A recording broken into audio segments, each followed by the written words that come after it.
छत्रपति शिवाजी महाराज, ये नाम ही काफ़ी है गूज़बम्प्स के लिए। भारत कई सारे राजाओं महाराजाओं का देश रहा है। यहाँ अशोका, चंद्रगुप्त मौर्य, पृथ्वीराज चौहान, कृष्णदेव राय, महाराजा विक्रमादित्य जैसे कितने ही सारे राजा रहे हैं। लेकिन इन सभी में छत्रपति शिवाजी महाराज अपना एक अलग स्थान रखते हैं, और ऐसा क्यों है आज की इस वीडियो में हम वही जानेंगे। लेकिन उससे पहले इस चैनल के जितने भी व्यूअर्स हैं उनमें से 90% लोग बिना सब्सक्राइब किए ही चले जाते हैं। अगर आज की वीडियो ज़रा भी काम की लगे, ज़रा भी ठीक लगे, तो प्लीज़ चैनल को सब्सक्राइब कीजिएगा। बहुत मेहनत लग रही है इन वीडियोस को बनाने के लिए। आज से लगभग 350 साल पहले 6 जून के दिन शिवाजी महाराज का राज्याभिषेक हुआ था, जिसके बाद उनका नाम छत्रपति शिवाजी महाराज पड़ा। मेरे ख्याल से जानना ज़रूरी है कि उन्होंने ऐसा क्या खास किया था जिसकी वजह से उन्हें आज भी इतना पूजा जाता है। शिवाजी महाराज शाहजी और जीजाबाई के संतान के रूप में 1630 में पैदा हुए। उस समय उनके पिता दक्कन के राजा आदिल शाह के लिए काम किया करते थे। जीजाबाई बहुत बहादुर महिला थी। उन्होंने शिवाजी को कई सारे वीरों की कहानियां सुनाते हुए बड़ा किया।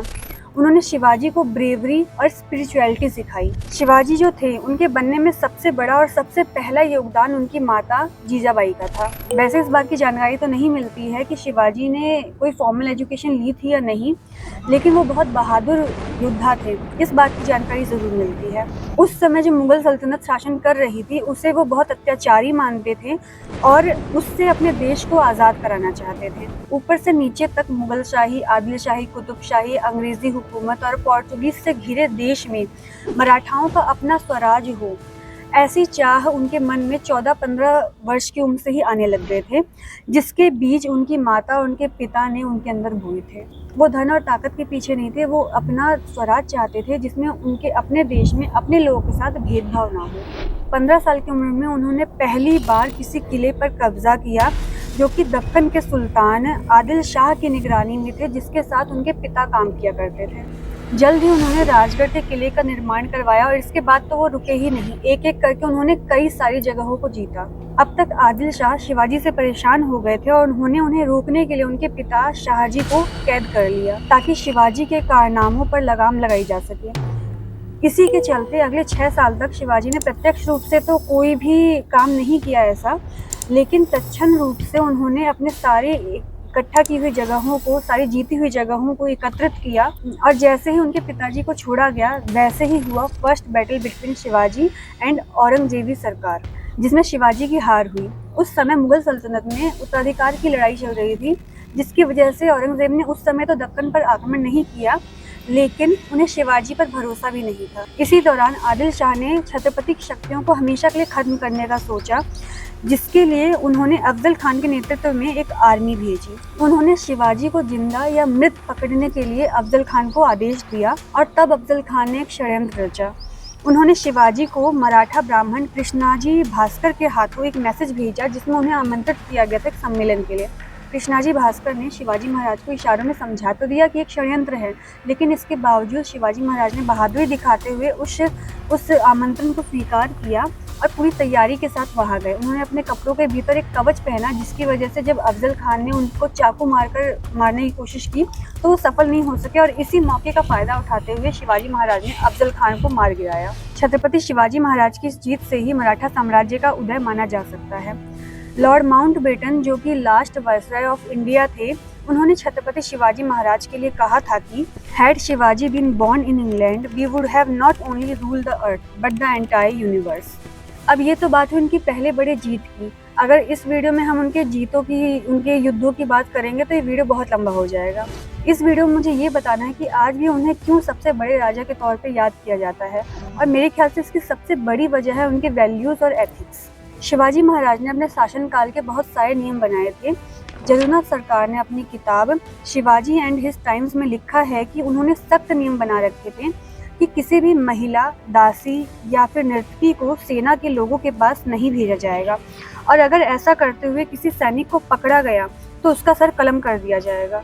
सैनिकों का आचरण कैसा हो, राज्य में महिलाओं, बच्चों और पशुओं के साथ कैसा आचरण हो, इन सब के लिए सख्त नियम बनाए गए थे। शिवाजी की नज़रों में महिलाओं के लिए जो सम्मान देखने पढ़ने को मिलता है वो उन्हें बाकी राजाओं से अलग बनाता है, जहां हर जगह यही माना जाता था कि युद्ध क्षेत्र में हारे हुए पक्ष की धन संपत्ति के साथ उनकी स्त्रियों को भी वस्तुओं की तरह समझा जाएगा, उन्हें उनका बंटवारा होगा। इस चीज़ से शिवाजी महाराज ने सख्त इनकार किया। जब उनके पिता शाहजी की मृत्यु के पश्चात उनकी माँ सती होना चाहती थी, तो उन्होंने उन्हें ऐसा करने से रोका। सती प्रथा के खिलाफ उनका ये रुख महज एक आकस्मिक घटना नहीं थी, बल्कि उनके राज्य में, अपने देश में महिलाओं के जीवन को बेहतर बनाने के लिए उनकी कोशिशों का हिस्सा थी। उन्होंने महिलाओं को अधिक से अधिक अधिकार दिलाने के लिए महिलाओं की एक अलग से काउंसिल भी बनाई, जिसे महिला पंचायत नाम दिया गया। इसके अलावा जिसे धार्मिक सौहार्द कहते हैं, जिसकी आज देश में कमी होती जा रही है, वो भी उनमें बहुत ज़्यादा थी। बेशक वो किसी एक धर्म से संबंध रखते थे, लेकिन उनके मन में मुस्लिम धर्म के सूफी संतों के प्रति, सूरत के क्रिश्चियन पादरियों के प्रति वही सम्मान और आदर था जो हिंदू धर्म के साधुओं के प्रति था। शिवाजी महाराज ने धर्म के आधार पर कभी भेदभाव नहीं किया, जिसका प्रमाण था कि चीफ ऑफ छत्रपति दौलत खान थे और head of artery Ibrahim Khan थे। किसानों और निर्धन गरीबों के लिए शिवाजी ने बहुत सारे नियम और कानून बनाए, ताकि कोई भी तालुकदार या ज़मींदार उनका शोषण न कर सके। उन्होंने वतनदारी व्यवस्था बंद करवाई, क्योंकि इस व्यवस्था के तहत वतनदार लोग मंजे देशमुख, कुलकर्णी, पाटिल जो बिचौलियों का काम किया करते थे और किसानों व निर्धनों से अतिरिक्त कर वसूलते थे, उनके लिए नियम बनाया कि जितना कर होगा, जितना वाजिब कर होगा, उतना ही लिया जाएगा, जो कि सीधा राजकोष में जाएगा, किसी बिचौलिए के पास नहीं जाएगा। शिवाजी से पहले जो भी राजा महाराजा हुआ करते थे, उनके सैनिक जब किसी गाँव से होकर गुजरते थे, तो गाँव में जो खेत हुआ करते थे, उनको वो तहस नहस कर दिया करते थे, उनके फल सब्जियाँ फ्री में ले लिया करते थे, मुफ्त में ले लिया करते थे। लेकिन शिवाजी महाराज ने ये व्यवस्था की, ये नियम बनाया कि कोई भी मुफ्त में कुछ भी नहीं लेगा। जो भी किसी को कुछ भी खरीदना है गांव वालों से, तो उसका वाजिब पैसा देकर लेगा। मुझे लगता है कि शिवाजी महाराज के ये एथिक्स और वैल्यूज़ ही हैं जो उन्हें छत्रपति शिवाजी महाराज बनाते हैं। आज 3 अप्रैल के दिन 1980 में राजगढ़ के किले में महज 50 वर्ष की उम्र में शिवाजी महाराज ने अपनी आखिरी सांसें ली।